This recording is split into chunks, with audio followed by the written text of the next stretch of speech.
Salatu wassalamu ala Rasulillah Sayyidina Muhammad bin Abdullah wa ala alihi wa sahbihi wa wala amma ba'du. Yang mulia para ulama, para kiai, para asatiz dan asatizah, yang saya hormati para tokoh masyarakat, DKM Masjid Jami Tua, ibu bapak, saudara-saudara kaum muslimin yang saya cintai.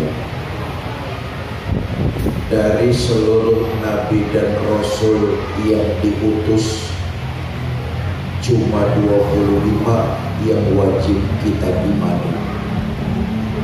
Dari 25 nabi dan rasul, hanya 5 yang punya gelar ulul azmi.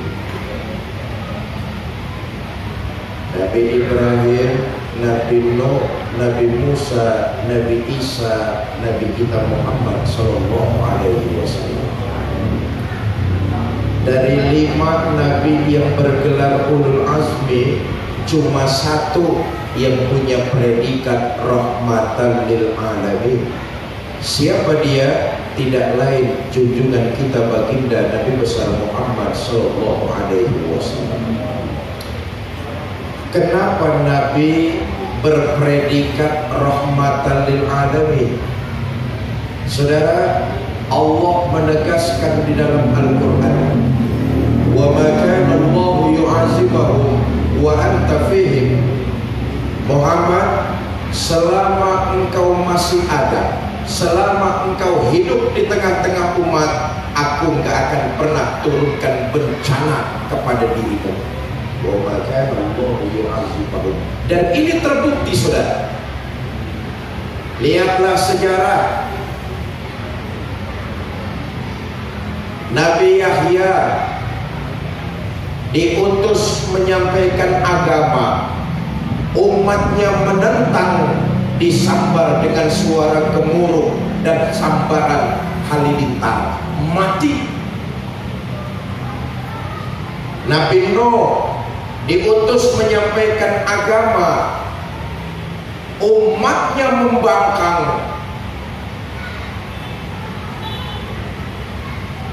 mereka semua umat Nabi Nuh tertimpa, ada yang tertimpa oleh azab dan disikat dengan banjir bandang. Nabi Musa diutus memberikan risalah kepada umat, tapi umatnya menentang, sebagian ditenggelamkan di Laut Merah dan sebagian lagi dikutuk qiradatan khasiin, jadi monyet. Tapi tidak begitu dengan junjungan kita baginda Nabi besar Muhammad Sallallahu Alaihi Wasallam. Bagaimanapun bandelnya umat, bagaimanapun menentangnya umat, bagaimanapun membangkangnya umat menerima risalah baginda Nabi, tapi Allah nggak turunkan azab. Apa sebab? Nabi masih berada di tengah-tengah umat. Ayo lihat lagi sejarah, saudara.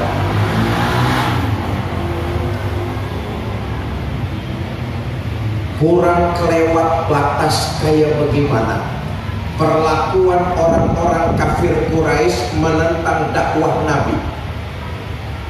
Teramat sangat kurang ajar, kelewatan batas. Orang-orang kafir Quraisy menentang risalah dan dakwah yang disampaikan baginda kita Nabi besar Muhammad Sallallahu Alaihi Wasallam. Keterlaluan. Nabi itu dakwahnya dihalang-halangi, mendapatkan teror mental, teror fisik, bahkan beberapa kali ancaman pembunuhan. Sejarah mengatakan begitu, sejarah menuliskan itu.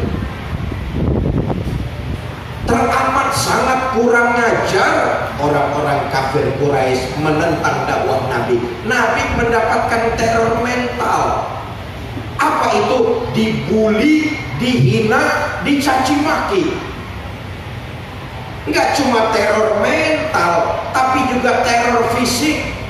Nabi disiksa, Nabi dizolimi, bahkan Nabi ditimpuki. Sejarah mencatat itu, saudara. Ketika dakwah di kota Taif, ketika dakwah di Mekah sudah tidak lagi kondusif, Nabi pindah dakwah ke daerah Taif.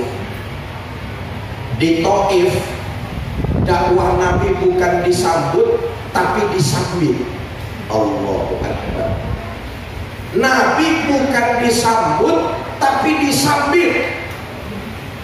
Sayyidul Mursalin, Khatamun Nabiyyin, penghulu para nabi dan rasul, datang ke Taif, dakwahnya bukan disambut, tapi disambit.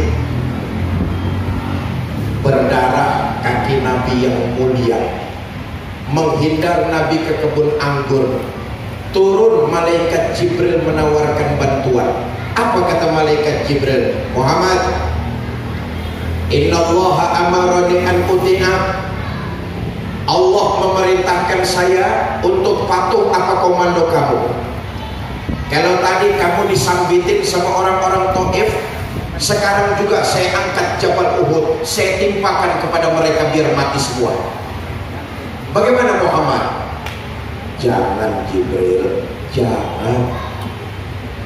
Malaikat Jibril diperintah oleh Allah membawa bantuan, tapi bantuannya ditolak oleh baginda Nabi. Kamu disambitin sama orang-orang Taif, saya angkat gunung, saya timpakan kepada mereka biar mati semua. Jangan Jibril. Tapi kamu tadi disambitin, kakimu berdarah-darah, biarkan. Saya ini sedang berjuang. Berjuang itu jalannya panjang, prosesnya lama. Berjuang itu tidak semudah membalikan telapak tangan. Kalau sekarang mereka pada kafir, siapa tahu besok anaknya dapat hidayah masuk Islam. Kalau besok anaknya kafir lagi, bagaimana Muhammad? Ya cucunya. Begitulah berjuang, enggak simsalabim, jalannya panjang, enggak instan. Kalau sekarang bapaknya kafir, siapa tahu besok anaknya dapat hidayah. Kalau anaknya pun tak dapat hidayah, insya Allah cucunya beriman. Kata malaikat Jibril, susah Muhammad, susah. Susah bagaimana Jibril? Anak sih ngikutin bapak. Biasanya kalau bapak kalong, anak kampret. Kalau bapaknya tukang nyolong, ya anaknya nyopet. Ma fil ab fil abna. Bagaimana bapak, begitulah anak. Enggak juga kok Jibril, biarkan saja. Saya sedang berjuang kok, malah saya mau mendoakan mereka. Allahumma sholli wa sallim wa barik alaihi. Inilah rahmatan lil alamin. Disambitin, kakinya berdarah-darah, yang nyambitin malah didoakan, doanya bagus. Saya tanya deh sama jamaah masjid Jami Tua, kira-kira kalau disambitin sama orang, doanya doa yang bagus apa doa sumpah serapah?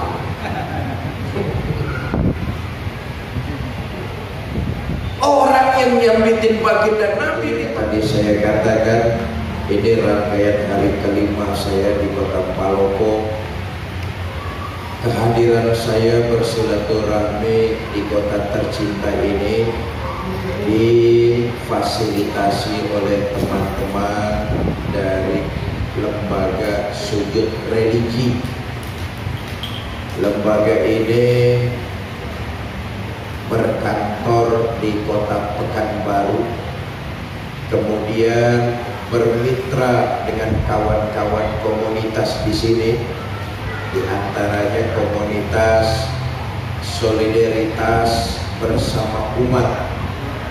Mereka mempunyai ide dan gagasan bagus dan mulia, tetapi kita tahu bahwa bagaimanapun bagusnya ide dan gagasan, Tetapi kalau kita tidak berkolaborasi dan bekerja sama, tidak didukung oleh kita semua, maka bagaimanapun bagusnya ide dan program tersebut tidak akan bisa jalan. Nah, program mereka ikut berkontribusi membantu pembangunan masjid-masjid yang ada di kota Palopo tercinta ini. Tadi sudah disampaikan oleh komunitas solidaritas bersama umat dan sujud religi organizer tentang program donasi, penggalangan donasi, pengumpulan infak dan sedekah. Tidak lain dan tidak bukan ingin mensukseskan program, ikut berpartisipasi dan berkontribusi sesuai dengan kemampuan kita masing-masing dalam rangka membantu pembangunan masjid yang ada di kota tercinta kita. Karena itu saya ikut menyemangati dan ikut berpartisipasi Bapak Ibu jamaah Masjid Jami Tua nanti dalam pelaksanaan penggalangan infak dan sedekah, memberikan donasinya yang tertinggi. Saya akan hadiahkan sorban yang sore ini saya kenakan. Saudara, kata Nabi, siapa orang yang membangun masjid, baginya sudah dibangunkan, sudah dikaplingkan rumah yang nyaman di dalam surga. Ini termasuk siapa yang membantu pembangunan masjid.